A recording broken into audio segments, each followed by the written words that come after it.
Hello, আসসালামু আলাইকুম। Welcome to Sharif commerce academy. আজকে অনলাইনে ক্লাস হচ্ছে বিবিএ সেকেন্ড ইয়ার অ্যাকাউন্টিং ডিপার্টমেন্টে ইন্টারমিডিয়েট অ্যাকাউন্টিং এই সাবজেক্টে chapter number 9 accounting accounting expect of bat, অর্থাৎ ব্যাট মানে হলো value added tax.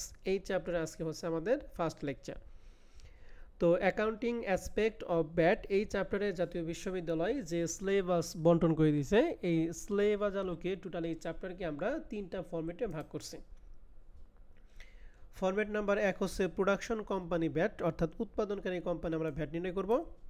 Input output bat, অর্থাৎ আমদানিকারক রপ্তানিকারকে ভ্যাট নির্ণয় করব। আর 3 নম্বর ফরম্যাট হচ্ছে purchase and sales including VAT, অর্থাৎ পারচেজ অ্যান্ড সেলস রিলেটেড আমরা ব্যাটের কাজ করব, অর্থাৎ এখানে আমাদের জাবেদা করতে হবে। তো এখানে তিনটা ফরম্যাটের মধ্যে ফরম্যাট নাম্বার 1 এবং 3 এই দুইটা ফরম্যাট হচ্ছে পার্ট সি এর জন্য, আর 2 নম্বর ফরম্যাট হচ্ছে পার্ট বি এর জন্য। মূলত তোমাদের প্রশ্ন হবে ফরম্যাট 1 এবং ফরম্যাট 3 এই দুইটার থেকে দুইটা ফরম্যাট থেকে বেশি প্রশ্ন হয়। ফরম্যাট 2 থেকে কিছু কিছু সময় আসে, ম্যাক্সিমাম সময় আসে না। তো এই চ্যাপ্টার থেকে জাতীয় বিশ্ববিদ্যালয় 2017 সাল থেকে 2019 সাল পর্যন্ত যে প্রশ্নগুলি আছে তার একটা অ্যানালাইসিস দেখতেছি। 2017 সালে পার্ট বি এবং পার্ট সিতে একটা প্রশ্ন আছে। 18 সালে পার্ট বি পার্ট সিতে একটা প্রশ্ন, 19 সালে পার্ট বি পার্ট সিতে একটা প্রশ্ন, 20 সালে পার্ট বি পার্ট সিতে একটা, 21 সালে পার্ট বি পার্ট সিতে একটা, 22 সালে কোনো প্রশ্ন হয় নাই, 23 সালে কোনো প্রশ্ন হয় নাই। তোমরা পরীক্ষা দিবে 2024-এ। তো আশা করি যেহেতু 2 বছর এখান থেকে প্রশ্ন হয় নাই, এবার 2024 সালে পরীক্ষা এখান থেকে প্রশ্ন আসবে, এবং যদি আসে তাহলে ইনশাআল্লাহ পার্ট বিতে থাকবে একটা এবং পার্ট সিতে একটা থাকবে। আমার কথা কি ক্লিয়ার? কারণ বিগত 2 বছরে এখান থেকে কোনো প্রশ্ন হয় নাই, 2024 সালে এখান থেকে প্রশ্ন হবেই, আর প্রশ্ন যদি হয় তাহলে অবশ্যই পার্ট বি পার্ট সিতে একটা প্রশ্ন হবে। তো আজকে আমরা, যেহেতু আজকে আমাদের প্রথম ক্লাস, আজকে আমরা ফরম্যাট 1 শুরু করব। তো ফরম্যাট 1 হচ্ছে প্রোডাকশন কোম্পানি ব্যাট, অর্থাৎ এইটা আমরা যে ট্যাক্সেশন ইন বাংলাদেশের ক্ষেত্রে আমরা যে চ্যাপ্টারটা করছিলাম সেটা করছিলাম আমরা বাংলা ভার্সনে, আর ইন্টারমিডিয়েট অ্যাকাউন্টিং ক্ষেত্রে ওইটি আমরা করব ইংলিশ ভার্সনের ক্ষেত্রে ব্যাট নির্ণয় করাটা। তো আমরা জানি ব্যাট নির্ণয় করার জন্য দুইটা স্টেপ। প্রথমে হচ্ছে আমরা সেলস বের করি, এরপরে হচ্ছে আমরা ব্যাট নির্ণয় করব। তো এই সেলসটা বের করার জন্য প্রথমে যে স্টেপটা সেটা হচ্ছে র মেটেরিয়াল ইউজড, যেটা আমরা বাংলায় বলতাম ব্যবহৃত কাঁচামালের ব্যয়। এই র মেটেরিয়াল ইউজটা বের করতে হয় তিনটা জিনিসের সমন্বয়ে। কী কী? ওপেনিং র মেটেরিয়ালের সাথে যোগ করতে হবে পারচেজ অফ র মেটেরিয়াল, এবং বিয়োগ করতে হবে ক্লোজিং র মেটেরিয়াল। তাহলে ওপেনিং র material plus purchase of raw material plus closing র মেটেরিয়াল, এই তিনটার যোগ বিয়োগ ফলকে আমরা কি বলবো বলো তো দেখি?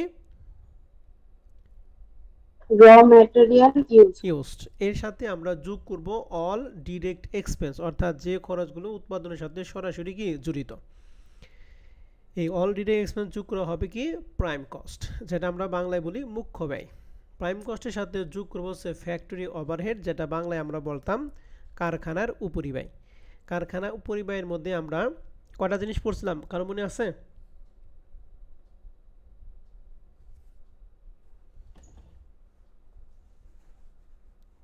অর্ধ অর্ধ প্রস্তুত কাঁচামাল আর ফ্যাক্টরি সমূহ।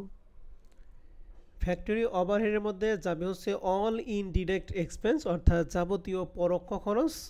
আরেকটা যাবে হচ্ছে অল ফ্যাক্টরি এক্সপেন্স, মানে যাবতীয় কারখানা সংক্রান্ত খরচ। তাহলে কারখানা উপরিব্যয়ের মধ্যে আসবে দুইটা জিনিস, একটা অল ইনডিরেক্ট এক্সপেন্স, আরেকটা হচ্ছে অল ফ্যাক্টরি এক্সপেন্স। এই দুইটা যোগ করা হবে হচ্ছে কারখানার উপরিব্যয়, মানে ফ্যাক্টরি ওভারহেড। প্রাইম কস্টের সাথে এই ফ্যাক্টরি ওভারহেড যোগ করা হবে ম্যানুফ্যাকচারিং কস্ট বা প্রোডাকশন কস্ট। এই ম্যানুফ্যাকচারিং কস্ট বা প্রোডাকশন কস্টের সাথে একটু আগে যেটা বললো সেটা কি অর্ধ সমাপ্ত পণ্য, মানে যেটাকে আমরা বলি ওয়ার্কিং প্রসেস। এই ওয়ার্কিং প্রসেসের ওপেনিংটা যোগ করব আর ক্লোজিংটা কি করব বিয়োগ করব, হবে হচ্ছে কস্ট অফ গুড ম্যানুফ্যাকচার। এই কস্ট অফ গুড ম্যানুফ্যাকচার সাথে ফিনিশ গুডের ওপেনিং যোগ ক্লোজিং বিয়োগ হবে কস্ট অফ গুডস সোল্ড, যেটাকে আমরা বলি হচ্ছে বিক্রিত পণ্যের ব্যয়। এই কস্ট অফ গুডস সোল্ডের সাথে যোগ করতে হবে অপারেটিং এক্সপেন্স। ফ্যাক্টরি ওভারহেডের মধ্যে দুইটা আইটেম গেছে, কি কি গেছে বলো যদি? কি ফ্যাক্টরি ওভারহেডের মধ্যে?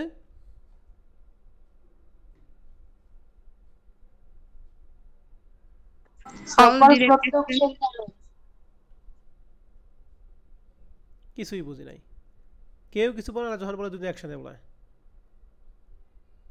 বলা বল। সকল প্রত্যক্ষ খরচ যেটাকে হচ্ছে অল ইনডিরেক্ট এক্সপেন্স বলে, আর তার সাথে ফ্যাক্টরি এক্সপেন্স। ফ্যাক্টরি ওভারের মধ্যে দুইটা আইটেম গেছে, ঠিক একই রকমভাবে অপারেটিং এক্সপেন্সের মধ্যে দুইটা আইটেম আসবে। এক অল অ্যাডমিনিস্ট্রেটিভ এক্সপেন্স মানে সকল ধরনের প্রশাসনিক খরচ, আর একটা হচ্ছে অল সেলিং এক্সপেন্স মানে সকল ধরনের বিক্রয় খরচ। ঠিক আছে, তাহলে অপারেটিংয়ের মধ্যে অ্যাডমিনিস্ট্রেটিভ এক্সপেন্স আসবে এবং কি সেলিং এক্সপেন্স আসবে। তাহলে এই কস্ট অফ গুডসের সাথে এই অপারেটিং এক্সপেন্স যোগ করা হবে টোটাল কস্ট। টোটাল কস্ট মানে কি মোট ব্যয়। এই মোট ব্যয়ের সাথে আমরা যোগ করব প্রফিট, প্রফিট যোগ করা হবে হচ্ছে সেলস। তাহলে এই স্টেপটা যদি আমরা মনে রাখতে পারি তাহলে মনে করতে হবে এই স্টেপটা করলে আমরা 8 নাম্বার পাবো। আর এইখানে 2 নাম্বার সে করলে আমরা ব্যাড পেয়েবল বের করব। এই ব্যাড পেয়েবল হচ্ছে 2, তাহলে 8 আর 2 হচ্ছে 10 মার্ক। এখন এখানে একটু কথা আছে যে প্রফিট, কিছু কিছু সময় প্রফিটটা অন কস্ট লেখা থাকে, আবার কিছু কিছু সময় প্রফিটটা অন সেলস লেখা থাকে। অন কস্ট থাকলে মনে করো লেখা আছে প্রফিট 20% অন সেলস, তাহলে সেক্ষেত্রে কি সরাসরি 20% ধরতে হয় নাকি 20/80 ধরতে হয় বলো তো দেখি। ট্যাক্সের ক্ষেত্রে করছিলাম,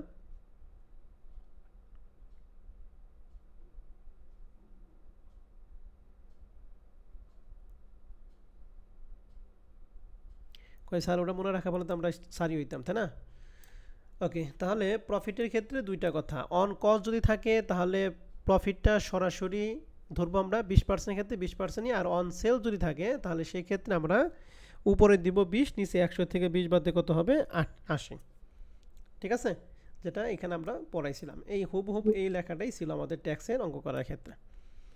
এখন আমরা ব্যাড পেয়েবলটা বের করব। ব্যাড পেয়েবলটা বের করার জন্য শুরুতেই দিতে হবে আমরা যে সেলস বের করব, এই সেলসের উপর সেলসের যে টাকাটা বের করব এই টাকার উপর আমরা 15% ধরবো। আর এখান থেকে বিয়োগ করতে হবে র মেটেরিয়াল ইউজড যে বের করবো। র মেটেরিয়াল ইউজটা বের করি ওপেনিং র মেটেরিয়ালের সাথে পারচেজ অফ র মেটেরিয়াল যোগ এবং ক্লোজিং কি বিয়োগ করার পর যে টাকাটা পাই, অর্থাৎ এই যে এই টাকাটা, এই টাকার উপর আমরা ধরবো হচ্ছে 15/115।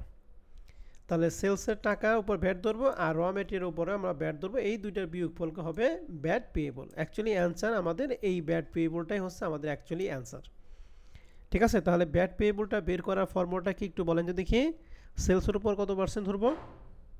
15%। আর র মেটেরিয়াল ইউজডের উপর 115/15 দ্বারা গুণ। 15 দ্বারা গুণ 115 দ্বারা কি ভাগ করব। এই দুইটার বিয়োগফল হবে কি ব্যাড পেয়েবল। ঠিক আছে, জি স্যার। তাহলে এই দুইটা ছক, একটা হলো সেলস বের করার একটা ছক আর একটা হচ্ছে ব্যাড পেয়েবল বের করার ছক, এই দুইটা ছকের মাধ্যমে আমরা ফরম্যাট 1 শেষ করব। তো এই ফরম্যাটের সবগুলো অঙ্ক একই কোয়ালিটির, আমি 2-1টা অঙ্ক করে দিব আর বাদ বাকি অঙ্কগুলি আপনি আপনাদের বাসায় কাজ দিব।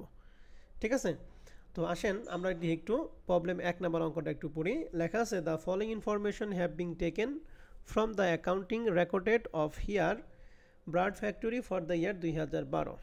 এখানে আমাদের প্রথমে লেখা আছে র মেটেরিয়াল ইনভেন্টরি জানুয়ারি 1। জানুয়ারি 1 তারিখে কি ওপেনিং থাকে না ক্লোজিং থাকে? ওপেনিং থাকে। আর ডিসেম্বর 31 90,000 টাকা কি ক্লোজিং। ফিনিশ গুডের ওপেনিং দিয়ে আছে 40, ক্লোজিং দিয়ে আছে 1.5 লাখ। 19 লক্ষ টাকা কার টাকা এটা বলো তো দেখি। পারচেজ অফ র ম্যাটেরিয়ালস। 3,50,000 টাকা ডাইরেক্ট ওয়েজেস। এই ডাইরেক্ট ওয়েজেস কার সাথে যোগ হয় বলো তো দেখি। র ম্যাটেরিয়াল ইউজের সাথে ডাইরেক্ট ওয়েজ যোগ করে কি হয় prime cost. Good. Manufacturing overhead যে কথা, ফ্যাক্টরি ওভারহেড একই কথা, এটা কোথায় ঢুকবে? প্রাইম কস্টের সাথে নাকি? জি এবার স্যার। সেলিং এক্সপেন্সটা কোথায় যায়? অপারেটিং এক্সপেন্সে। অপারেটিং এক্সপেন্সে। গুড। আর শেষে বলছে the company sells it product by adding 20% profit on cost. বলছে যে প্রফিট হবে কস্টের কয় পার্সেন্ট বলো দেখি। 20%। 20%। তাহলে কস্টের উপর যদি বলা থাকে তাহলে সরাসরি 20 নাকি 20/80? সরাসরি 20। আর যদি অন সেলস থাকে 20/100 - 20 80 হবে। এখন প্রশ্নে বলছে determine the amount of bat. এই অ্যামাউন্ট অফ ব্যাট মানে হচ্ছে ব্যাট পেয়েবলটা বের করতে হবে। ইফ দ্য রেট ইজ কত পার্সেন্ট? 15%। এই রেট যদি উল্লেখ নাও থাকে মনে করবেন যে বাংলাদেশে ভ্যাটের হার হচ্ছে কত পার্সেন্ট? 15%। 15%। এটা উল্লেখ না থাকলে আমাদের 15% ধরতে হবে। ঠিক আছে? তো এই যে জি স্যার। আমরা যে অঙ্কটা পড়লাম এই অঙ্কের মধ্যে আমরা অ্যামাউন্ট অফ ব্যাড পেয়েবল বের করব। তো ব্যাড পেয়েবল করার প্রথম স্টেপটা কি বের করতে হবে? সেলস বের করতে হবে। তো সেলসটা বের করব আমরা কোথায় থেকে? ওপেনিং র মেটেরিয়াল দিয়ে শুরু করব। তাহলে আমাদের প্রশ্নের মধ্যে ওপেনিং র মেটেরিয়াল কত দিয়ে আছে? 4 lakh. Purchase of raw material কত দিয়ে আছে? 19 লক্ষ। আর ক্লোজিং র মেটেরিয়াল 90,000। 90,000। তাহলে এই তিনটা যোগ বিক্রয় হবে র মেটেরিয়াল ইউজড। তাহলে লিখছি আমরা 4,19,000 এবং 90, এই তিনটা যোগ বিক্রয় হবে র মেটেরিয়াল ইউজড 22,10,000। র মেটেরিয়াল ইউজডের মধ্যে আপনাদের কারো কোনো প্রশ্ন আছে? নেই স্যার। র মেটেরিয়াল ইউজের সাথে যোগ করি কি অল ডিরেক্ট এক্সপেন্স। আমাদের প্রশ্নে ডিরেক্ট এক্সপেন্স কি কি আছে? Direct wages. Direct wages. তাহলে 3,50,000, তাহলে ডিরেক্ট ওয়েজেস 3,50,000, এই দুইটা যোগ করা হবে prime cost 25,60,000। Prime cost clear? জি স্যার। এখন বলেন প্রাইম কস্টের সাথে আমরা কি যোগ করি? ম্যানুফ্যাকচারিং ওভারহেড অথবা এক্সপেন্স। আমরা ফ্যাক্টরি ওভারহেড পড়ছি। ফ্যাক্টরি ওভারহেডে কয়টা জিনিস যায়? দুইটা। কি কি? All direct expense, all factory expense. All indirect expense এবং কি অল ফ্যাক্টরি। অল ডিরেক্টও আমাদের প্রাইম কস্টে ঢুকে, ঠিক আছে? তাহলে জি আমাদের স্যার। এই ম্যানুফ্যাকচারিং কস্ট যে কথা, ফ্যাক্টরি ওভারহেড একই কথা। অর্থাৎ ওই যে দুইটা জিনিস যায় ওই দুইটা জিনিসের যোগফলে দিয়ে আছে 11,00,000 কত? 50,000। 50,000। তাহলে লিখছি ম্যানুফ্যাকচারিং ওভারহেড 11,50,000, এই দুইটা যোগফল cost of good manufacture 37,10,000। Cost of good manufacture নিয়ে আপনাদের কারো কোনো প্রশ্ন আছে? না স্যার। এখানে আমি কিন্তু যখন স্টুডেন্ট থাকতাম তখন আমি কিন্তু প্রশ্ন করতাম, স্যার আপনি তো ম্যানুফ্যাকচারিং ওভারহেড যোগ করে বের করতেন ম্যানুফ্যাকচারিং কস্ট বা ওয়ার্ক কস্ট, তাহলে আপনি কস্ট অফ গুড ম্যানুফ্যাকচার কেন লিখলেন? একটা প্রশ্ন হতে পারে না? আপনার এই প্রশ্ন করতে পারেন না। ম্যানুফ্যাকচার ওভারের সাথে যোগ করা হয় ম্যানুফ্যাকচারিং কস্ট বা ওয়ার্ক কস্ট। এরপরে ওপেনিং ওয়ার্কিং প্রসেস যোগ আর ক্লোজিং ওয়ার্কিং প্রসেস যোগ বিয়োগ করার পর হয় কস্ট অফ গুড ম্যানুফ্যাকচার। তাহলে আমি সরাসরি এটা কেন দিলাম? কারণ আমাদের প্রশ্নের মধ্যে ওপেনিং ওয়ার্কিং প্রসেস বা ক্লোজিং ওয়ার্কিং প্রসেসটা কি প্রশ্নে দেওয়া নাই, ঠিক আছে? এর জন্য ওই ম্যানুফ্যাকচারিং কস্টটাই হয়ে গেছে কি কস্ট অফ গুড ম্যানুফ্যাকচার। কথা কি বুঝছেন? জি sir. Okay, cost of good ম্যানুফ্যাকচারের সাথে আমরা নিল ফিনিশ গুডস। ফিনিশ গুড ওপেনিংটা যোগ করছি, ক্লোজিংটা বিয়োগ করছি, যোগ বিয়োগ করে হয় 1,10,000, এর সাথে যোগ বিয়োগ করে হয় cost of goods sold 36 lakh টাকা। কস্ট অফ গুডস সোল্ড নিয়ে আপনাদের কারো কোনো প্রশ্ন আছে? না স্যার। এই অঙ্কে যদি ওয়ার্কিং প্রসেস থাকতো তাহলে কিন্তু এই ম্যানুফ্যাকচার ওভারহেড যোগ করে 37,10,000 টাকা নাম লিখতাম ম্যানুফ্যাকচার কস্ট বা প্রোডাকশন কস্ট বা ওয়ার্ক কস্ট। এরপরে ওপেনিং ওয়ার্কিং প্রসেস যোগ ক্লোজিং ওয়ার্কিং প্রসেস বিয়োগ করার পর হয়তো কস্ট অফ গুড ম্যানুফ্যাকচার। আমার কথা কি ধরা পারছেন? জি sir. Okay, cost of good সোল্ডের সাথে আমরা যোগ করি অপারেটিং এক্সপেন্স। অপারেটিং এক্সপেন্স কয়টা জিনিস যায়? দুইটা। কি কি? অ্যাডমিনিস্ট্রেটিভ এক্সপেন্স আর সেলিং এক্সপেন্স। তাহলে অ্যাডমিনিস্ট্রেটিভ এক্সপেন্স নাই, শুধু সেলিং এক্সপেন্সটা আছে 2,90,000। তাহলে আমরা এখানে লিখছি 2,90,000, দুইটা যোগ হয় টোটাল কস্ট 38,90,000। বোঝা গেছে টোটাল কস্ট? জি টোটাল কস্টের সাথে আমরা যোগ করব কি প্রফিট। তাহলে প্রফিট বলছে 20% অন কস্ট, তাহলে 38,90,000 20% 7,78,000, এই দুইটা যোগ করে সেলস হবে 46,68,000। সেলস পর্যন্ত আপনাদের কারো কোনো প্রশ্ন আছে? না স্যার। নাই। তাহলে এইটা হলো আমাদের প্রথম স্টেপ। আমাদের কি এটা বের করতে বলছে নাকি ব্যাড পেয়েবল বের করতে বলছে? VAT payable. এটা ছাড়া কিন্তু ব্যাড পেয়েবল বের করতে পারবো না, এই জন্য এই প্রথমে এটা বের করি, এরপর আমরা ব্যাড পেয়েবল বের করবো। প্রথমে ব্যাড অন আউটপুট। এই আউটপুট বলতে সেলস রে বোঝায়। কারে বোঝায় বলো দেখি? সেলসকে। সেলস। তাহলে সেলস আছে 66,68,000, তাহলে 66,68,000 ইন্টু কত পার্সেন্ট? 15%। 15%। তাহলে হবে 7,200,000। এরপরে bat on input. Input bat বলতে র মেটেরিয়াল ইউজড বোঝায়। তাহলে র মেটেরিয়াল ইউজড আমরা কত বের করছিলাম? 2,10,000। 2 লক্ষ না, 22,10,000, ঠিক আছে? তাহলে র মেটেরিয়াল বের করছিলাম তো 22,10,000। এখন র মেটেরিয়াল উপরে কি সরাসরি 15 নাকি 15/115? 15/115। গুড। এই যে 15% এটা হলো গেল বছর নিয়ম ছিল, এই বছর এটা কি করছে চেঞ্জ করছে। তাহলে 22,10,000 কে 15 দ্বারা গুণ আর 115 দ্বারা কি করব বলো দেখি? ভাগ। ভাগ করে এই টাকাটা চেঞ্জ হয়ে যাবে। কত হয় বের করেন তো দেখি? ক্যালকুলেটর আছে? জি স্যার। বের করেন।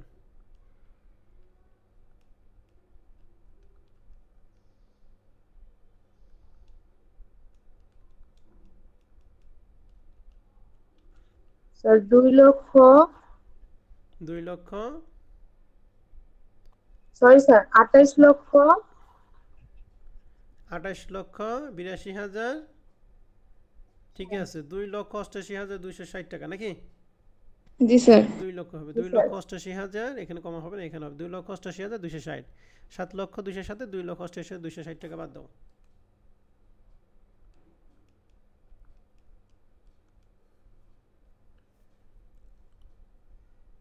কত হয় 4 লক্ষ এই যে দেখো এটা হবে 4,11,939 হয়েছে স্যার 911,940 জি স্যার বুঝি নাই এদের বিয়োগফল কি হয়েছে 4 লক্ষ জি স্যার ওকে 4,11,940 ওকে ঠিক আছে 940 39 তাহলে আগের বছরে যেটা ছিল সেটা কিন্তু ভুল সেটা আমরা সরাসরি 15% কিন্তু এই বছর আপডেট হয়েছে 15 বাই কত 115 115 ঠিক আছে তাহলে ভ্যাট পেয়েবল আমরা কি বুঝতে পারছি জি স্যার তাহলে জি মনে স্যার রাখবেন এই সলিউশন পিডিএফ দিয়ে যখন অঙ্ক করতে যাবেন তখনই এই ভ্যাট অন ইনপুটটা সরাসরি 15% কিন্তু আপনারা দিবেন কি 15 বাই 115 115 সব জায়গায় দেখবেন ওই 15 কিন্তু আপনারা এটা চেঞ্জ করে দিবেন 15 বাই কত 115 115 ক্লিয়ার কথা জি স্যার দেখেন এখানে ব্যাড পেয়েবল কিন্তু বেরিয়েছে 9,000 2 নম্বর অঙ্কে কিন্তু এটা আমরা আপডেট করে দিছি এই যে কত হবে 98,400 কত 52 কথাই ক্লিয়ার জি স্যার এখন প্রত্যেকটা অঙ্কই একই কোয়ালিটির অঙ্ক এই অঙ্কগুলি আপনারা বাসায় বসে বসে কি করবেন সমাধান করবেন ঠিক আছে জি স্যার ওকে আমি আপনাদের এই সলিউশন পিডিএফ দিয়ে দিব এই লেকচার শিটও দিয়ে দিব আপনারা অঙ্কগুলি দেখে দেখে করবেন আমি আরো দুই একটা প্রশ্ন পড়াই যেমন 2 নম্বর অঙ্কটা এখানে লেখা আছে beginning raw material ending raw material তাহলে বিগিনিং মানে ওপেনিং এন্ডিং মানে কি ক্লোজিং ক্লোজিং তাহলে ওপেনিং ক্লোজিং গুলো পার্সেস অফ র মেটেরিয়াল দিয়ে আছে ডিরেক্ট ওয়েজেস কোথায় যাবে অল ডিরেক্ট এক্সপেন্সে okay beginning working process opening beginning finish good তাহলে আমাদের এখানে কিন্তু ওয়ার্কিং প্রসেস আছে তাহলে ওয়ার্কিং প্রসেস ওপেনিং হচ্ছে 80,000 টাকা আর এখানে আবার এন্ডিং আছে এন্ডিং ওয়ার্কিং প্রসেস হচ্ছে 60,000 তাহলে এই অঙ্কে প্রোডাকশন কস্টের সাথে ওপেনিং ওয়ার্কিং প্রসেস যোগ ক্লোজিং ওয়ার্কিং প্রসেস বিয়োগ করা হবে কস্ট অফ গুড ম্যানুফ্যাকচার যেটা আগের অঙ্কে এটা কি ছিল স্কিপস করছিলাম না স্কিপ করছিলাম জি না? স্যার কিন্তু এই অঙ্কে কিন্তু এটা হবে ঠিক আছে আমি একটু দেখিয়ে দেই এই দেখেন ফ্যাক্টরি ওভার যোগ করে ম্যানুফ্যাকচার কস্ট এর সাথে বিগিনিং ওয়ার্কিং প্রসেস যোগ ক্লোজিং ওয়ার্কিং প্রসেস যোগ বিয়োগ করে 20,000 এর সাথে যোগ করা হচ্ছে কস্ট অফ গুড ম্যানুফ্যাকচার ঠিক আছে এর সাথে ওপেনিং ফিনিশ গুড যোগ ক্লোজিং ফিনিশ গুড যোগ বিয়োগ করা হচ্ছে টোটালের সাথে অপারেটিং এক্সপেন্স যোগ বিয়োগ করে আমাদের বাদবাকি কাজগুলি ঠিক আছে জি স্যার জি স্যার ওকে এইগুলা সব একই আমাকে একটু বলেন যদি ফ্যাক্টরি ওভারহেড তো সরাসরি লেখা আছে নাকি এই নিচের দুইটা কোথায় ঢুকবে অপারেটিং এক্সপেন্সে অপারেটিং এক্সপেন্স আর প্রফিট বলছে 20% অন কস্ট সরাসরি 20 না 20/80 সরাসরি 20 সরাসরি 20 তো এগুলা সবই সহজ এগুলা আপনারা একটু বাছাই করে নেবেন হ্যাঁ আমি একটু 5 নম্বর অঙ্কটা একটু দেখিয়ে দিই হ্যাঁ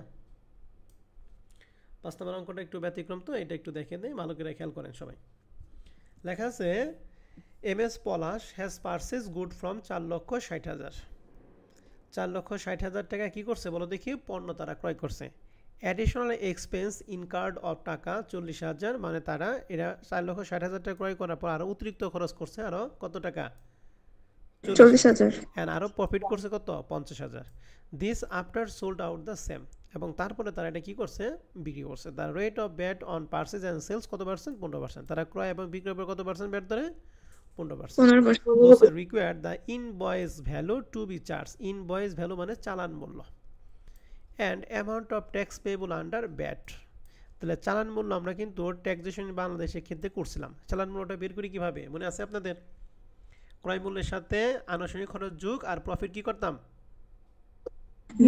যোগ করতাম তাহলে ক্রয় মূল্য আমাদের প্রশ্নে কত দিয়ে আছে 4,60,000 আনুষঙ্গিক খরচ 40,000 প্রফিট 50,000 এই তিনটা যোগ করে হবে ইনভয়েস প্রাইস ক্লিয়ার জি স্যার এরপর হচ্ছে আমরা কি করব ব্যাট নির্ণয় করব তো আমি একটু দেখিয়ে দেই আপনারা দাগ কাটবেন কিভাবে 5 নাম্বার এই যে 5 number purchase price 4,60,000 additional expense 40 আর প্রফিট 50 সবগুলো যোগ করে হচ্ছে 5,50,000 ইনভয়েস প্রাইস ক্লিয়ার জি স্যার। এখন আমরা ব্যাট ধরি কার উপরে, ব্যাট কিভাবে বের করি একটু আগে আমরা পড়লাম। কার উপর, কার উপর প্রথম কার উপর 15% ধরি? সেলসের উপর। সেলসের উপর। এই সেলস মানে হচ্ছে ইনভয়েস প্রাইস। সেলস মানে কি? Invoice price. Invoice price. তাহলে সেলস আমরা বের করলাম এখানে 5 লক্ষ কত 50। তাহলে 5 লক্ষ 50 কত পার্সেন্ট বলো দেখি, সরাসরি 15% হবে 82,000 কত 500। এখান থেকে বাদ দিতাম ভ্যাট, ভ্যাট অন কি ইনপুট। ইনপুট ভ্যাট বলতে কাকে বুঝাইছিলাম? Raw material used. Raw material used মানে হচ্ছে ব্যবহৃত কাঁচামালের ব্যয়। এই ব্যবহৃত কাঁচামালের ব্যয়টা হচ্ছে আমাদের প্রশ্নে ক্রয় মূল্য কত দিয়ে আছে বলেন যে দেখি? 4,60,000। 4,60,000। তাহলে ব্যবহৃত কাঁচামালের ব্যয় সরাসরি 15 নাকি 15/115? 15/115। গুড। তাহলে 15/115। আগে কিন্তু সরাসরি 15%, 15/115 কত হয় বের করেন।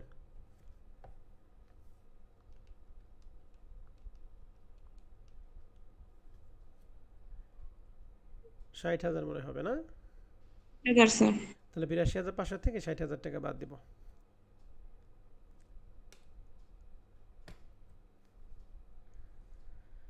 22,500। এই যে 22,500 টাকা।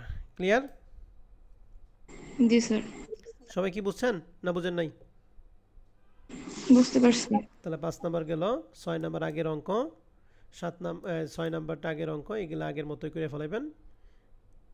ঠিক আছে? তাহলে 6টা অঙ্ক আমাদের ছিল, 6টা অঙ্ক শেষ করবেন। এবার হচ্ছে ফরম্যাট 2।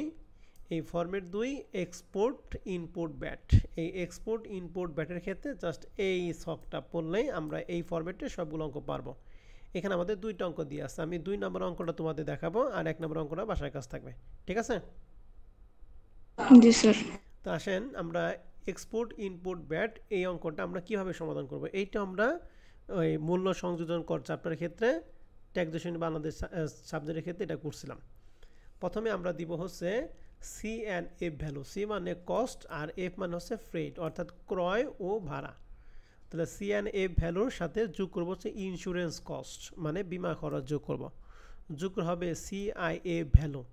তাহলে সি মানে কস্ট, আই মানে ইন্স্যুরেন্স, এফ মানে কি ফ্রেট ভ্যালু। তাহলে সি অ্যান্ড এফ ভ্যালু। তাহলে প্রথমে দিব সি অ্যান্ড এফ ভ্যালুর সাথে আমরা কি যোগ করব? Insurance cost. যোগ করে কি হবে? CIF value. এই সিআইএফ ভ্যালুর সাথে দুইটা জিনিস যোগ করতে হবে যদি থাকে। ল্যান্ডিং চার্জ এবং কি ইম্পোর্ট ডিউটি। নর্মালি দুইটা একসাথে থাকে না, যদি থাকে তাহলে দুইটাই দিব, নর্মালি একটা থাকে। ল্যান্ডিং চার্জ এবং কি ইম্পোর্ট ডিউটি এই দুইটা যোগ করব। তাহলে সি অ্যান্ড এফ ভ্যালুর সাথে আমরা ল্যান্ডিং চার্জ ইম্পোর্ট ডিউটি যোগ করা হবে ইম্পোর্ট ডিউটি পেইড ভ্যালু। এই ইম্পোর্ট ডিউটি পেইড ভ্যালুর সাথে যোগ করতে হবে সাপ্লিমেন্টারি ডিউটি মানে সম্পূরক শুল্ক। এই সাপ্লিমেন্টারি ডিউটি যোগ করা হবে হচ্ছে value to impose value bat. এইটার সাথে আমাদের কাজ করতে হবে পরপর 3টা কাজ করতে হবে। প্রথমে দিতে হবে ব্যাট। ব্যাট মানে ভ্যালু অ্যাডেড ট্যাক্স। এই ভ্যাটের টাকাটা ধরবো ভ্যালু টু ইম্পোজ ভ্যালু ব্যাটের উপরে। আর অ্যাডভান্স ইনকাম ট্যাক্স এবং ইনফ্রাস্ট্রাকচার ডেভেলপমেন্ট সারচার্জ এই দুইটা টাকা ধরবো হচ্ছে এই সিআইএফ ভ্যালুর উপরে। কার উপরে বলো দেখি? সিআইএফ ভ্যালুর উপরে। সিআইএফ ভ্যালুর উপরে। তাহলে সিআইএফ ভ্যালু আমাদের এখানে যা থাকবে তার উপর আমরা কয়টা জিনিস ধরবো? দুইটা, অ্যাডভান্স ইনকাম ট্যাক্স এবং কি ইনফ্রাস্ট্রাকচার ডেভেলপমেন্ট সারচার্জ। আর ব্যাট টাকার উপর ধরবো ওকে। তাহলে এখানে ব্যাটের টাকা, অ্যাডভান্স ইনকাম ট্যাক্স এবং ইনফ্রাস্ট্রাকচার ডেভেলপমেন্ট সারচার্জ এই 3টা যোগ করে আমরা টাকা দেবো এখানে। ভ্যালু টু ইনপুট ব্যাটের সাথে এইটা যোগ করা হবে টোটাল কস্ট। এই টোটাল কস্ট পর্যন্ত কাজ শেষ। আমাদের যদি টোটাল কস্ট বের করতে বলে তাহলে এই পর্যন্ত কাজ শেষ। কিন্তু আবার যদি বলে পার ইউনিট প্রতি কস্ট বের করতে হবে তাহলে এই টোটাল কস্টকে ইউনিট দ্বারা ভাগ করলে পার ইউনিটের কস্ট আমরা পাবো। ঠিক আছে? জি স্যার। তাহলে স্টেপটা আমরা আরেকবার একটু পড়ি। প্রথমে সি অ্যান্ড এ ভ্যালুর সাথে আমরা কি যোগ করব? Insurance cost. Insurance cost. তাহলে ইন্স্যুরেন্স কস্ট যোগ করে কি হবে? CIF value. CIF value. Good. এর সাথে আমরা যোগ করব দুইটা, ল্যান্ডিং চার্জ এবং কি ইম্পোর্ট ডিউটি। Import duty. যোগ করে কি হবে? Import duty. Import duty paid value. এর সাথে যোগ করব কি সাপ্লিমেন্টারি ডিউটি। যোগ করে কি হবে? Value to impose value. Okay. এর সাথে আমরা র্যান্ডমলি কয়টা যোগ করব? 3টা। প্রথমে ভ্যাট। ভ্যাট কার উপর ধরবো?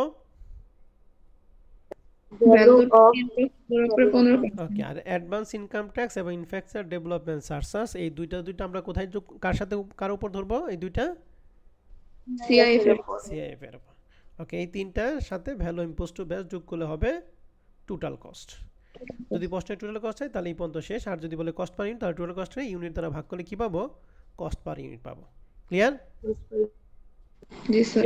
তো 1 নম্বর অঙ্কটা আপনাদের বাসায় কাজ থাকবে, আমি 2 নম্বর অঙ্কটা দেখাই দিছি। 2 নম্বর অঙ্কটা দেখেন, লেখা আছে Khulna trading company has imported 500 unit of a mobile set from China, C and A value of taka 3000 টাকা পার সেট।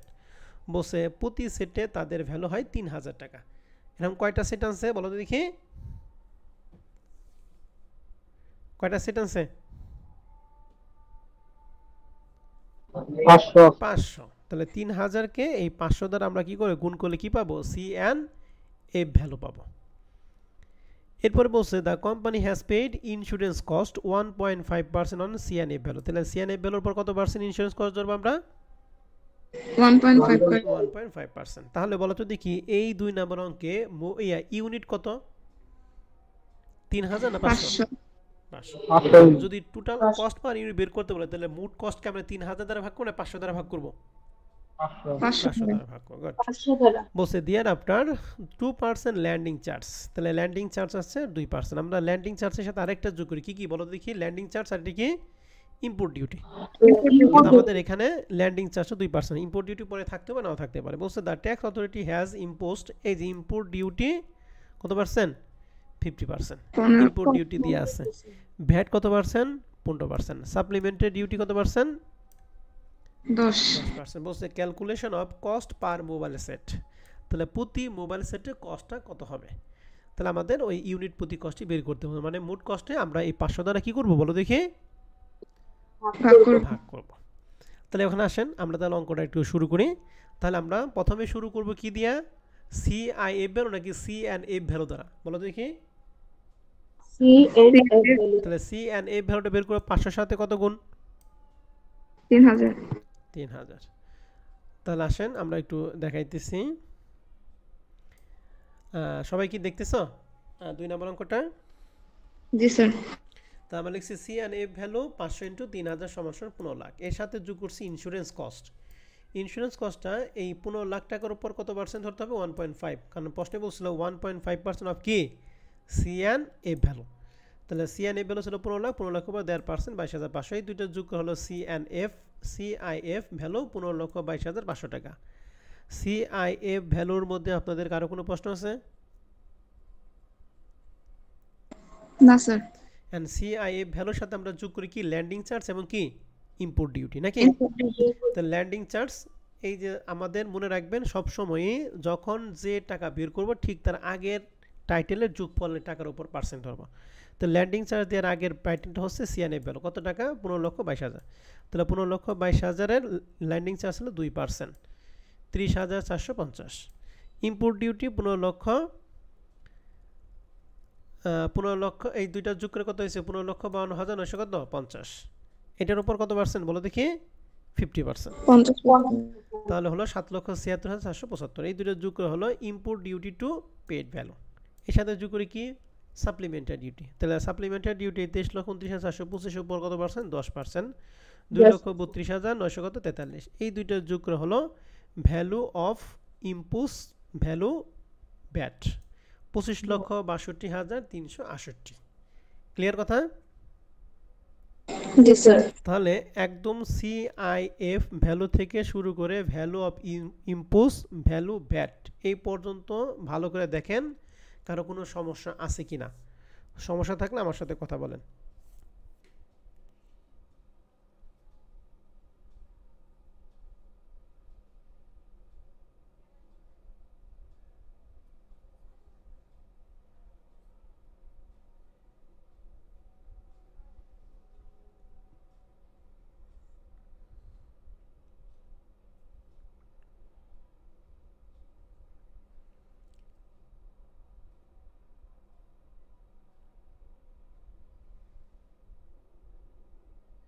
প্রশ্ন আছে কোনো?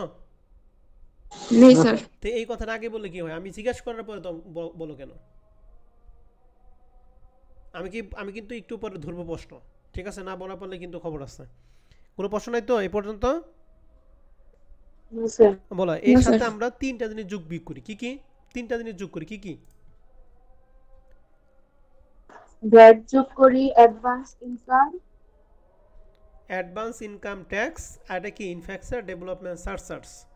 এই তিনটার মধ্যে আমাদের 2 নম্বর অঙ্কে কি কি আছে বলো তো দেখি? ব্যাট দেওয়া আছে। শুধুমাত্র ব্যাট আছে, আর বাদ বাকি দুইটা কি দেওয়া নাই। দেওয়া না থাকলে আমরা যেটা আছে ওইটাই কাজ করব, লিখছি ভ্যাট। কার উপর ধরি ভ্যাটটা? ভ্যালু অফ ইম্পোজ ভ্যালুর উপর। আর অ্যাডভান্স ইনকাম ট্যাক্স এবং ইনফ্রাস্ট্রাকচার ডেভেলপমেন্ট সার্চার্জ কার উপর ধরতে হয়? এই যে সিআই ভ্যালু ছিল 15,22,500, এর উপর ধরতাম।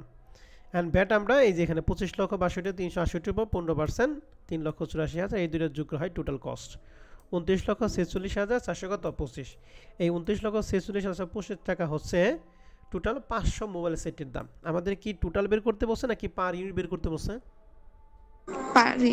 তাহলে এটাকে আমরা 500 দ্বারা ভাগ করে মান পেলাম 5,800 কত 93। অর্থাৎ একটা মোবাইল সেটের দাম হলো 5,800 কত 93, যার কয় মূল্য ছিল কয় টাকা? 3,000 টাকা। তাহলে 3,000 টাকা হয়ে গেছে 6,000 টাকা। মাঝখানে যে টাকাটা বাড়ছে এই টাকার মধ্যে বিভিন্ন ধরনের খরচ আছে এবং কোম্পানি কি করে ল্যাপটপ করে। ল্যাপটপ করার পরে এক একটা মোবাইলের দাম হলো 5,800 কত 93 টাকা। ক্লিয়ার? জি স্যার। এখন 1 নম্বর অঙ্কের মধ্যে আমাকে বলতো সি এন্ড এফ ভ্যালু কার সাথে কত গুণ করব? 1000 এর সাথে 1500 গুণ তাহলে করব। 1000 সাথে 1500 গুণ করলে সি এন্ড এফ ভ্যালু। এর সাথে ইন্স্যুরেন্স কস্ট আমরা 1% ধরবো। এই দুইটা গুণ করে দেওয়া হবে, তার উপর কত পার্সেন্ট? 1%। আমি যদি দেখেই নেই, তাহলে এই দুইটা গুণ করা হয় 15 লাখ, 15 লাখের 1%, 15,000, দুইটা যোগ করে 15,15,000। অ্যান্ড সি এন্ড এফ ভ্যালুর সাথে আমরা যোগ করি দুইটা ল্যান্ডিং চার্জ, এটা কি ইম্পোর্ট ডিউটি। এখানে আমাদের প্রশ্নে দুইটার মধ্যে কয়টা আছে? স্যার ইম্পোর্ট ডিউটি আছে। ইম্পোর্ট ডিউটি আর ল্যান্ডিং চার্জটা নাই। তাহলে ইম্পোর্ট ডিউটি আমরা ধরবো যে টাকা বের করছে তার উপর কত পার্সেন্ট? 60%। অর্থাৎ 15,15,000 উপর 60%, দুইটা যোগ করে হলো ইম্পোর্ট ডিউটি পেড ভ্যালু। এর সাথে আমরা যোগ করি কি বলো তো দেখি? ইম্পোর্ট ডিউটি পরে যোগ করি কি? সাপ্লিমেন্টারি ডিউটি আছে 10%। তাহলে এখানে যে টাকা বের করছি 24,24,000 10%, এই দুটো যোগ করে ভ্যালু অফ কি ইম্পোজ ভ্যালু ব্যাট। এখন এর সাথে আমরা আনি তিনটা ব্যাট, অ্যাডভান্স ইনকাম ট্যাক্স এবং ইনফ্রাস্ট্রাকচার ডেভেলপমেন্ট সার্চার্জ। আমাদের এই অঙ্কের মধ্যে কয়টা আছে? তিনটাই আছে। কি কি আছে? ভ্যাট আছে। ভ্যাট আমরা কার উপর ধরি? ভ্যালু টু ইনপুটস ভ্যালু ভ্যাটের ওকে। আর অ্যাডভান্স ইনকাম ট্যাক্স এবং ইনফ্রাস্ট্রাকচার ডেভেলপমেন্ট সার্চার্জ এই দুইটা কার উপর ধরবো? সিআইএফ। তো দেখো ব্যাট ধরছি হচ্ছে এই টাকায় যে 26,66,400 উপরে, আর নিচের দুইটা ধরা হয়েছে ওই যে সিএনএফ ভ্যালু যে বের করছে 15 লক্ষ কত 15,000। তাহলে 15,15,000 2.5%, 15,15,000 2.5%, এই তিনটা যোগ করা হয় 4,75,700। এই দুইটা যোগ করা হবে টোটাল কস্ট 31,42,100। ঠিক আছে? জি স্যার। এটা হলো কয়টা মোবাইল সেটের বলো দেখি? 1000 টোটাল। তাহলে এই টোটাল টাকাকে আমরা কি করব 1000 দ্বারা ভাগ করব। তাহলে 31,42,110 1000 দ্বারা যদি ভাগ করি তাহলে এক একটা সেটের দাম পড়লো 3,100 কত 42।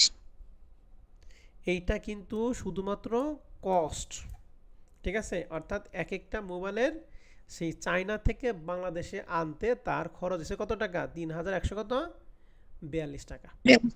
যার নগদ ক্রয় মূল্য ছিল কয় টাকা? মাত্র 1500। তাহলে 1500 টাকা হয়ে গেছে কত 3,100 কত 42। এখন যে আনছে সে কি করবে 3,142 এর সাথে তার লাভ যোগ করবে, এরপর হচ্ছে পণ্য কি করবে বিক্রি করবে। কথা কি বুঝতে পারছি? জি স্যার। এই জন্য আমাদের এক একটা মোবাইলের দাম এত এত হয়ে যায়। তাহলে ফরম্যাট 2 এ দুইটা অঙ্ক ছিল, ফরম্যাট 2 এ দুইটা অঙ্ক ক্লিয়ার?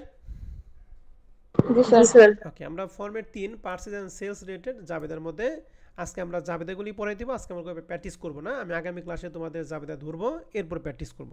ঠিক আছে? আমি জাবেদাগুলি দেখিয়ে দিতেছি। প্রথমে জাবেদা number 1, open VAT current account. অর্থাৎ ব্যাট কারেন্ট অ্যাকাউন্ট যখন আমরা খুলবো এটার জাবেদা আর ব্যাংক অ্যাকাউন্ট খোলার জাবেদা কি একই? বলতো ব্যাংক অ্যাকাউন্ট খোলার জাবেদা কি লিখি?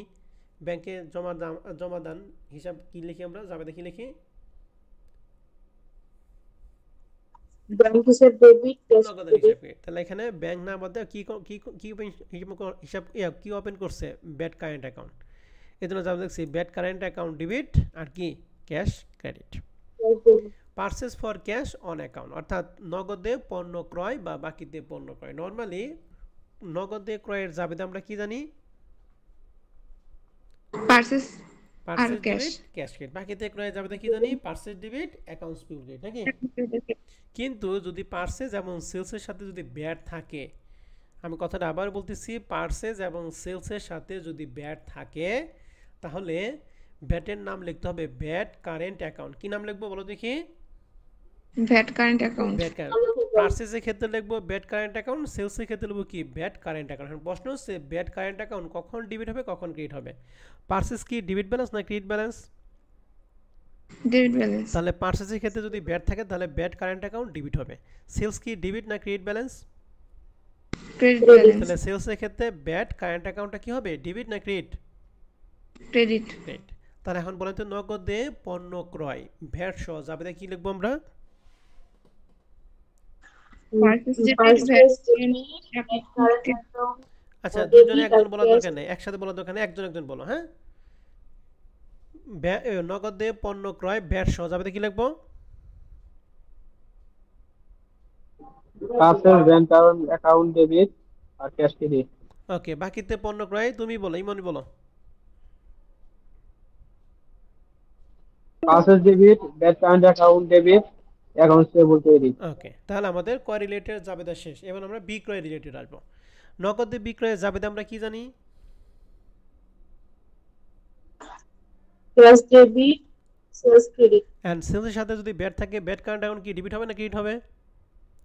ক্রেডিট হবে। তাহলে পুরো জাবেদার বলো। ক্যাশ ডেবিট, সেলস ক্রেডিট আর ব্যাড কারেন্ট অ্যাকাউন্ট ক্রেডিট। ওকে, এখন অন্য আরেকজন বলো, বাকিতে পণ্য বিক্রয় জাবেদা ভ্যাট সহ জাবেদা কি লিখবো? Account receivable debit, sales credit, VAT current account credit. Okay, 4 নম্বর জাবেদা পারচেজ অফ মেশিন বা সাপ্লাইস অন ক্যাশ অথবা অন অ্যাকাউন্ট। অর্থাৎ মনে রাখবেন সবসময় ক্রয় এবং বিক্রয় বাদে অন্যান্য স্থায়ী সম্পত্তি বা কোনো সম্পদ যদি ক্রয় করা হয় তাহলে সেক্ষেত্রে ব্যাড কারেন্ট অ্যাকাউন্ট আসবে না। সেক্ষেত্রে কি আসবে না বলো দেখি? ব্যাড কারেন্ট অ্যাকাউন্ট নামে কোনো আইটেম আসবে না। ব্যাড কারেন্ট অ্যাকাউন্ট আসবে শুধুমাত্র ক্রয় এবং কি বিক্রয়ের ক্ষেত্রে। কথা কি বুঝতে পারছি? জি স্যার। কিন্তু স্থায়ী সম্পত্তি ক্রয় বিক্রয়ের ক্ষেত্রে ব্যাড কারেন্ট অ্যাকাউন্ট আসবে নাকি আসবে না? আসবে না। আসবে না। শেষ। কিন্তু ব্যাটের কাজ করতে হবে, কিন্তু জাবেদার মধ্যে ব্যাড কারেন্ট অ্যাকাউন্ট নামে কোনো হিসাব আমরা খুলবো না। এন্ড মেশিন পারচেজ করা যাবে কি? Machine debit, cash credit. যদি বাকিতে ক্রয় করি? Machine debit, accounts payable credit. Okay, supply নগদে ক্রয়? Supply debit, cash credit. বাকিতে ক্রয়? Supplies debit, accounts payable credit. 4 নম্বর জাবেদা ক্লিয়ার? জি স্যার। এবার 5 নম্বরটা ব্যাট রিফান্ডেড ফ্রম গভর্নমেন্ট, অর্থাৎ গভর্নমেন্ট এটা ব্যাটটা কি রিটার্ন দিছে। আমরা যখন ব্যাট খুলি তখন জাবেদা হচ্ছিল bat current account debit cash credit, কিন্তু যখন এটা রিটার্ন দিবে তখন এই জাবেদাটা উল্টিয়ে যাবে। তখন জাবেদা কি হবে? Cash debit, bad account credit. Bat current account বলতে হবে। হ্যাঁ, ব্যাট চলতি হিসাব। 6 নম্বরটা আসি পারচেস রিটার্ন অ্যান্ড অ্যালাউন্স। বলো তো দেখি ক্রয় ফেরত ও ভাতা এটা কি ডেবিট না ক্রেডিট? ক্রয় যদি ডেবিট হয় ক্রয় ফেরত কি ডেবিট হবে না ক্রেডিট হবে? ক্রেডিট। ক্রেডিট হবে। তাহলে ক্রয় ফেরত ও ভাতার জাবেদা হচ্ছে accounts payable debit, purchase return and allowance credit, এবং পারচেস রিটার্ন যেহেতু ক্রেডিট তাহলে ভ্যাটও কি হবে? ক্রেডিট। তাহলে বলো তো দেখি ক্রয় ফেরতের জাবেদা আমরা কি লিখবো?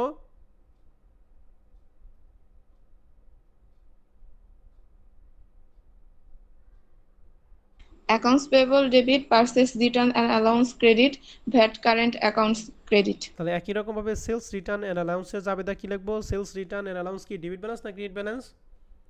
ডেবিট। ডেবিট। তাহলে ব্যাট কারেন্ট অ্যাকাউন্ট কি হবে? ডেবিট। তাহলে জাবেদা বলো। Sales return and account debit, bank current account debit, account payable credit. Okay, তাহলে ক্রয় ফেরত বিক্রয় ফেরত জাবেদা শেষ, ব্যাট রিটার্নের জাবেদা শেষ, মেশিন স্থায়ী সম্পত্তি ক্রয়ের জাবেদা শেষ, নগদে বিক্রয় বাকিতে বিক্রয় শেষ, নগদে ক্রয় বাকিতে ক্রয় শেষ, ব্যাট কারেন্ট অ্যাকাউন্ট ওপেন করা জাবেদা শেষ। তাহলে আমাদের 7টা জাবেদা শেষ করলাম। এই 7টা জাবেদা পারলে আমরা বইয়ের 90% জাবেদা পড়বো, বাকি থাকবে 10% হচ্ছে জার্নাল নাম্বার 8। এটা হচ্ছে অ্যাডজাস্টিং এন্টি ব্যাট বা ব্যাট রিটার্ন সাবমিটেড, এই জাবেদাটা সবচেয়ে ইম্পর্টেন্ট। অর্থাৎ ব্যাটরে আমরা কি করব, অ্যাডজাস্ট করব, মানে সমন্বয় করব। এটা জাবেদা হয় দুই রকম, কখন কোনটা হবে ভালো করে খেয়াল করবেন। লেখা আছে ব্যাট কারেন্ট অ্যাকাউন্ট যদি ডেবিট ব্যালেন্স বড় হয়, তাহলে ব্যাট কারেন্ট অ্যাকাউন্ট যদি ডেবিট ব্যালেন্স বড় হয়, মনে রাখবেন যদি ডেবিট ব্যালেন্স বড় হয় তাহলে ব্যাট কারেন্ট অ্যাকাউন্ট আমরা ডেবিটই করব, আর যদি ক্রেডিট ব্যালেন্স বড় হয় তাহলে আমরা ব্যাট কারেন্ট অ্যাকাউন্ট কী করব, ক্রেডিটই করব। ঠিক আছে, তাহলে ব্যাট কারেন্ট অ্যাকাউন্ট যদি ডেবিট হয় তাহলে যাবে হবে ব্যাট কারেন্ট অ্যাকাউন্ট ডেবিট, তার বিপরীতে আসবে হচ্ছে ব্যাট পেয়েবল। কি আসবে বলো দেখি, ব্যাট পেবল। আর ব্যাট কারেন্ট অ্যাকাউন্ট যদি ক্রেডিট ব্যালেন্স বড় হয় তাহলে এই ব্যাট পেয়েবলটা ডেবিট হবে, আর ব্যাট কারেন্ট অ্যাকাউন্ট কি হবে, ক্রেডিট। মনে থাকবে কথা। জি স্যার। তাহলে ব্যাট কারেন্ট অ্যাকাউন্ট ডেবিট ব্যালেন্সটা কখন, ডেবিট ব্যালেন্স যদি বড় হয় তাহলে যাবে কি দিব, VAT current account debit, VAT payable credit. Okay, আর যদি ক্রেডিট ব্যালেন্স বলা হয় VAT payable debit, VAT current account credit. এটা কিন্তু খুবই ইম্পর্টেন্ট একটা কথা, হ্যাঁ, খুব মনোযোগ সহকারে এটা দেখবেন। ওকে, তাহলে এই 8টা জাবেদা পড়বেন। এখন আসেন আমাদের সবচেয়ে ইম্পর্টেন্ট যেটা, সেটা জাবেদা ক্ষেত্রে আমাদের প্যারা দিবে, সেটা হচ্ছে ব্যাট কখন আমরা সরাসরি 15% ধরবো জাবেদা করার ক্ষেত্রে, আর কখন আমরা 15/115 দিব। ঠিক আছে, এই দুইটা খুবই প্যারা দিবে। 15/115 এইটা যদি মনে রাখা পারেন, এই দুইটা বাদে বাদ বাকি সবই সরাসরি কত পার্সেন্ট ধরবেন, 15%। তাহলে কথার সাথে যদি পার্সেস বা সেলসের সাথে যদি লেখা থাকে উইথ বা ইনক্লুডিং, অর্থাৎ উইথ ব্যাট বা ইনক্লুডিং ব্যাট, এই দুইটা কথা যদি লেখা থাকে তাহলে ব্যাট কারেন্ট অ্যাকাউন্ট টাকা বের করবো, টাকারে 15 দ্বারা গুণ 115 দ্বারা কি করব, ভাগ করব। আর এই দুইটা কথা বাদে প্রশ্নে যদি প্লাস বা হুইচ বা ইনক্লুডিং বা রিয়ালাইজ বা charge, plus which including realise বা চার্জ যদি লেখা থাকে তাহলে ব্যাট কারেন্ট অ্যাকাউন্ট বের করে নিলাম কি, টাকারে সরাসরি কত পার্সেন্ট, 15%। 15%। তাহলে এই কথাটি আমি আগামী ক্লাসে মুখস্থ ধরবো। তাহলে একটু বলা তো দেখি, আজকে বলা সরাসরি 15% ধরবো কি কি ভাষা থাকলে, plus which excluding realising charging. Okay, তাহলে প্লাস হুইচ এক্সক্লুডিং রিয়ালাইজড এবং কি চার্জ, সরাসরি কত পার্সেন্ট, 15%। আর যদি উইথ বা ইনক্লুডিং থাকে তাহলে সরাসরি 15 নাকি 15/115, 15/100। মনে থাকবে তো কথা। জি স্যার। দেখি আমি দুইটা কথা বলবো, আজকে অঙ্ক করাবো না, জাস্ট আমি ধরবো। এই যে 10 তারিখে লেখা আছে 2 লাখ টাকা প্লাস ব্যাট, তাহলে বলতো সরাসরি 15 না 15/115, সরাসরি 15। সরাসরি 15। এই 5 নামে লেখা আছে 2,40,000 ইনক্লুডিং ব্যাট, সরাসরি 15 না 15/115, 15। গুড। এই যে 80,000 টাকা এন্ড চার্জ 15% ব্যাট, সরাসরি 15 না 15/115, কি, সরাসরি 15। গুড। 30,000 টাকা এন্ড চার্জ 15% ব্যাট, কি করবে এটা, সরাসরি 15। 20,000 টাকা ইনক্লুডিং ব্যাট, কি করব, 15/100। কথা কি বুঝতে পারছেন। জি স্যার। তাহলে এইটা সবচেয়ে বেশি প্যারা দিবে জাবেদার মধ্যে, জাবেদা সব পারবা কিন্তু টাকাটা একটু গন্ডগোল হবে, আর টাকাটা গন্ডগোল হওয়ার জন্য, গন্ডগোল যেন না হয় এর জন্য আমরা এই দুইটা কথা বলে দিচ্ছি। হ্যাঁ, এই দুইটা কথা মনে থাকলে কাজ শেষ। তাহলে আবার একটু বলি, উইথ বা ইনক্লুডিং থাকলে সরাসরি 15/115 নাকি, আর প্লাস হুইচ এক্সক্লুডিং রিয়ালাইজ বা চার্জ যদি থাকে তাহলে সরাসরি কত পার্সেন্ট, 15%। কথা কি মনে রাখতে পারবেন। পারবো জি স্যার। স্যার। ওকে, তাহলে আজকে আমরা ফরম্যাট 1, 2 এবং 3 নম্বরে জাস্ট রুলসটা বলে দিলাম। আমরা আগামী ক্লাসে ফরম্যাট 3-এর 3-4টা অঙ্ক করে দিব, আর বাদ বাকি সব আপনাদের বাসার কাজ দিয়ে চ্যাপ্টারটা ক্লোজ করব। ক্লিয়ার কথা। জি স্যার। জি স্যার। তাহলে আজকে আমাদের রেকর্ড ক্লাস এখানেই থাকবে, আপনাদের যদি কোনো প্রশ্ন থাকে প্রশ্ন করতে পারেন। প্রশ্ন নেই স্যার।